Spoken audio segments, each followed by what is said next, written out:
And now, live at 6:50. අයිබෝවන් රටමිල්ලන අපේ ස්වර්ණවාහිනිය ශ්‍රී ලාංකේය අභිමානය සමගින් අදත් සුපුරුදු වේලාවට ඔබ මුණ ගැසෙනවා live at 6:50 සමගින්. අයිබෝන් ශරත්. අයිබෝන් චන්ද්‍ර. අදත් ගෙවුණු දවස උණුසුම් කළ පුවත් ගැන කෙටියෙන් ඔබට කියන්නටයි මේ සූදානම්.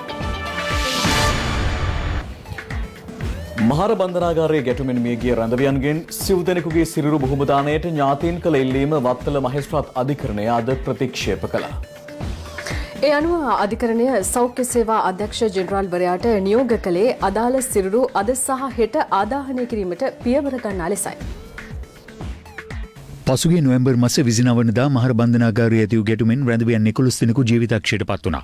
ඔවුන්ගෙන් සිව් දෙනෙකුගේ පශ්චාත් මරණ පරීක්ෂණ වාර්තා මගින් අධිකරණයට පෙන්වා දී තිබුණේ මෙම මරණවලට මූලික හේතුව වෙඩිවැදීම බවයි. ඒ අනුව අදාළ මරණ ආදාහනය කිරීමෙන් තොරව භූමදානය කිරීමට අවසර ලබා දෙන ලෙසට මියගිය පුද්ගලයන්ගේ ඥාතීන් සහ නීතිඥයන් අධිකරණයෙන් ඉල්ලා සිටියා. ඒ සම්බන්ධ තීරණය අද ප්‍රකාශයට පත් කිරීමට වත්තල මහේස්ත්‍රාත්වරයා හමුවේ නඩුව කැඳවනු ලැබුවා. එහිදී එම සිද්ධියෙන් මියගිය රැඳවියන් සිව් දෙනෙකුගේ පශ්චාත් මරණ පරීක්ෂණ වාර්තා ඇතුළත් රහසිගත වාර්තාවක් සිද්ධිය සම්බන්ධයෙන් විමර්ශනය කරන පංචපුද්ගල බහුවිධ විශේෂඥ කමිටුව විසින් අද වත්තල මහේස්ත්‍රාත්වරයා වෙත ඉදිරිපත් කරනු අතර නීතිපති දෙපාර්තමේන්තුවේ මෙන්ම මියගිය රැඳවියන්ගේ පාර්ශ්වයේ නීතිඥයන්ද අද අධිකරණයට කරුණු ඉදිරිපත් කළා. රැඳවියන් වෙනුවෙන් පෙනී සිටි නීතිඥයන් අධිකරණයෙන් ඉල්ලා සිටියේ පශ්චාත් මරණ පරීක්ෂණයේ සිදු කළ රැඳවියන් සිව් දෙනාගේ දේහ භූමදානය කිරීම සඳහා ඔවුන්ගේ ඥාතීන් වෙත බහර දෙන ලෙසයි. කෙසේ වෙතත් නීතිපති දෙපාර්තමේන්තුව වෙනුවෙන් පෙනී සිටි රජයේ ජ්‍යෙෂ්ඨ අධිනීතිඥ නිශාරා ජයරත්න මෙනවිය ඊට දැඩි විරෝධය පළ කළා. දෙපාර්ශ්වයේ කරුණු සලකා බැලූ වත්තල මහේස්ත්‍රාත්වරයා නියෝග කළේ දැනට පශ්චාත් මරණ පරීක්ෂණ සිදු කළ මෘතදේහ 4 තවදුරටත් අපරාධ විමර්ශන සඳහා රඳවා ගැනීම අවශ්‍ය නොවන බැවින් ඒවා රජයේ වියදමින් ආදාහනය කරන ලෙසටයි. මේ අතර මහර බන්ධනාගාර ගැටුමේදී රැඳවියන් සිව් දෙනෙකු මිය ගොස් ඇත්තේ වෙඩි ප්‍රහාර වලින් බවට පශ්චාත් මරණ පරීක්ෂණයේදී අනාවරණය වී ඇතැයිද විද්වත් කමිටුව අද අධිකරණයට දැනුම් දුන්නා.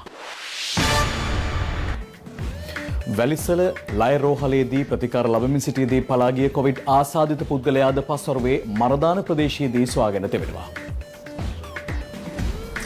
එසේම තවත් COVID-19 ආසාදිත මරණ 3ක්ද අද වාර්තා වුණා.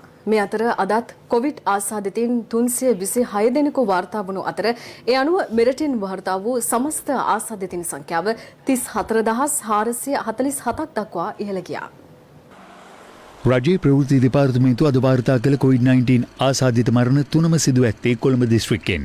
කොළඹ 14 පදිංචිව සිටි 60 අවුරුදු කාන්තාවක් කොළඹ පෞද්ගලික රෝහලක ප්‍රතිකාර ලබමින් සිටියේදී මිය ගොස් ඇති අතර මරණයට හේතුව ලෙස දක්වා ඇත්තේ කොවිඩ් නියුමෝනියා තත්ත්වයක්. කොළඹ 15 පදිංචිව සිටි 85 අවුරුදු පුද්ගලයෙක් සිය නිවසේදීම මිය ගොස් තිබෙනවා. රජයේ ප්‍රවෘත්ති දෙපාර්තමේන්තුව පැවසුවේ කොවිඩ් නියුමෝනියා තත්ත්වය මරණයට හේතු වී ඇති බවයි. කොළඹ 15 මට්ටක්කුලියේ පදිංචිව සිටි 84 අවුරුදු පුද්ගලයෙක්ද කොළඹ ජාතික රෝහලට ඇතුළත් කරන අවස්ථාවේදී මිය ගොස් තිබෙනවා. ඔහුගේ මරණයට හේතු වී ඇත්තේ කොවිඩ් නියුමෝනියා තත්ත්වයක්. මේ අතර COVID-19 හේතුවෙන් මිය යන මුස්ලිම් ජාතිකයන් භූමදානය කිරීම සඳහා මාලදිවෙන් රජයෙන් කර ඇති ඉල්ලීම සම්බන්ධයෙන් අද පැවති මාධ්‍ය හමුවකදී අදහස් පළ වුණා. මාලදිවයින් රජය එකඟතාවය පළ කරලා තියෙන ওই දේහයන් මිහිදාන් කරන්න. මොකද මෙහි තාක්ෂණ කමිටුව කියලා තියෙනවා භූමදානය තුල යම්කිසි ගැටලුවක් මතුවෙන්න පුළුවන් කියලා. ඒකට මේ තාක්ෂණ කමිටුව නැවත ගෙනල්ලා ඒ ගැන රිවිව් එකක් කරනවා. එතකන් මාලදිවයින් රජය ඉල්ලීමක් කරලා තියෙනවා මේ රටේ නිසා මම හිතන්නේ ඉදිරියට ඒ කටයුතු කෙරේ.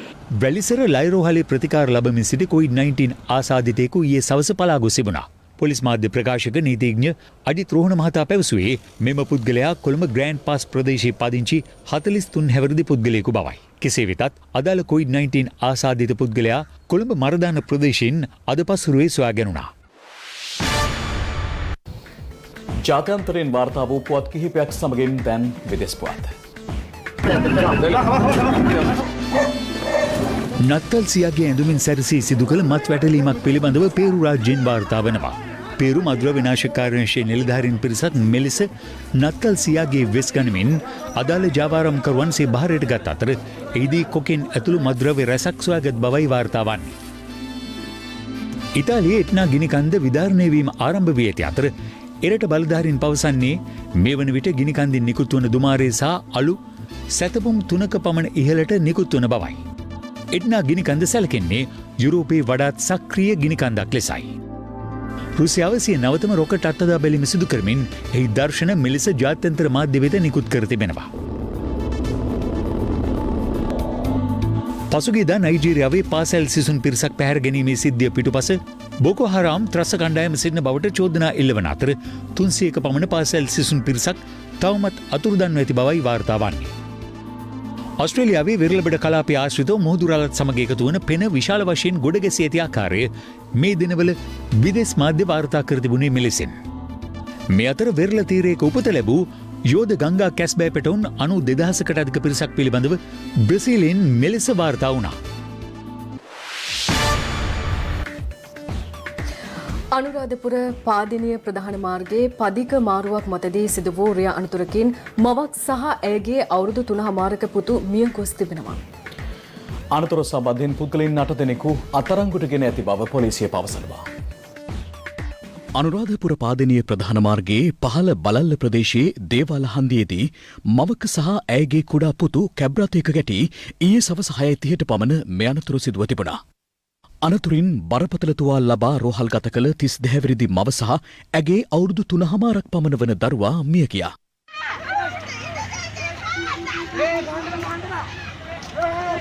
අනතුරත් සමග පලා යාමට උත්සාහ කළ කැබ් රථයේ සිටි පිරිස් ප්‍රදේශවාසීන් විසින් අල්ලා ගැනීමත් සමග උණුසුම් තත්ත්වයක් ඇති වුණා.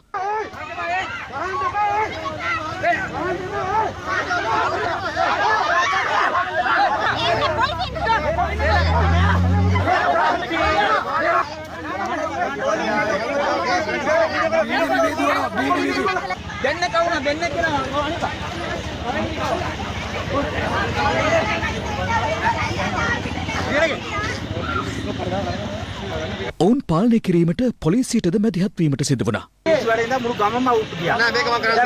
මේක හරියාකාරව කරන බයි. මාව දාන්නවා මාව විශ්වාස කරලා ඉතින් මං කියන්නේ. නෑ ඒක වැඩේ තියෙනවා. ගේසරේ පොලිසිය කර බලුවටත් සර් මං කියවනේ මගේ අම්මා බස් එකට නගින්න හිටියා අයිනේ. පාරයි. පාරවල පයින් ගියා කියලා අම්මා. ඊට පස්සේ පාරවල පයින් ගියා කියලා දාවා. අම්මා ගාව ඔෂාව. පාස්කු ඉරදින ත්‍රස්ත ප්‍රහාරය එල්ලවී මාස 20ක් ගත වී ඇතත් එය සැලසුම් කළ මහා මොලකරුවන් නීතිය හමුවට ගෙනීමට වගකිව යුත්තන් මෙතෙක් අපොහොසත් වී ඇතැයි ශ්‍රී ලංකා කතෝලික රදගුරු සම්මේලනයේ නිවේදනයක් නිකුත් කරමින් පවසනවා. එම සම්මේලනය අදාළ නිවේදනයෙන් පෙන්වා දෙන්නේ දැනට සිදු කරන පරීක්ෂණවලට බාධාවක් සිදු නොවනු ඇති බවට තමන් විශ්වාස කරන බවයි. පාස්කු ඉරුදින එල්ල වූ ත්‍රස්ත ප්‍රහාරයෙන් ජීවිත 250කට වඩා අහිමි වී තවත් 100 ගණනක් සදාකාලිකව අබාධිතව සහ දරුණු ලෙස තුවාල ලබා වින්දිතයන් බවට පත්වීම පිළිබඳව පසුගියදා පැවති ශ්‍රී ලංකා කතෝලික රදගුරු සම්මේලනයේ සමුළු වාරයේදී අවධානයට යොමු වූ බව එම නිවේදනයේ දැක්වෙනවා. එහි දැක්වෙන්නේ එම බිහිසුණු ත්‍රස්ත ප්‍රහාරයට මාස 20ක් ගත වී ඇතත් එය සැලසුම් කළ මහමුලකරුවන් නීතිය ඉදිරියට පැමිණවීමට වගකීම යුත්තන් අදටත් අපොහොසත් වී ඇති බවයි. ප්‍රහාරය පිළිබඳව වැදගත් තොරතුරු මේ වන විට රැස් කරගෙන ඇති බවට තමන් විශ්වාස කරන බව ශ්‍රී ලංකා කතෝලික රදගුරු සම්මේලනයේ නිකුත් කළ නිවේදනයේ සඳහන්. මානව වර්ගයාට එල්ල වූ මේ ප්‍රහාරයට වගකීම යුතු සියලු දෙනාට එරෙහිව ජාතිය ආගම පිළිබඳ නොසලකා සුදුසු පියවර ගනු ඇති බවට කතෝලික රදගුරු සම්මේලනය විශ්වාසය පළ කරනවා. එම සම්මේලනයේ සභාපති බදුල්ල රදගුරු අති උතුම් ජේ වින්ස්ටන් එස් ප්‍රනාන්දු හිමිපාණන් අදාළ නිවේදනයෙන් වැඩිදුරටත් පෙන්වා දෙන්නේ ප්‍රහාරයෙන් දෙවි අහිමි වූ සහ ශාරීරික මෙන්ම මානසික වශයෙන් පීඩාවට පත් වූ සියලු වින්දිතයින්ට යුක්තිය ඉටු කරලීම සඳහා එය අත්‍යවශ්‍ය කරුණක් බවයි. LPL තරගාවලියේ අවසන් මහා තරගය ගැන තොරතුරු දකිමු දැන්. Cricket Nova Kalamba